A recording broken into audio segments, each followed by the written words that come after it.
Feeling obsessed over a crush, whether it's from a recent date or a long-standing infatuation, can stem from various psychological factors.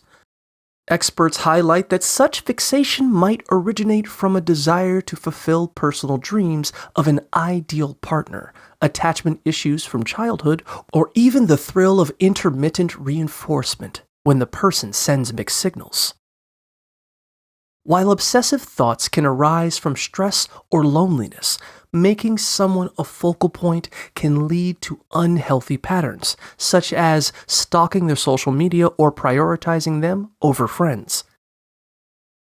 It's essential to recognize these behaviors and understand that while attraction is natural, it's crucial to maintain a healthy perspective on relationships and to seek support if these feelings disrupt daily life.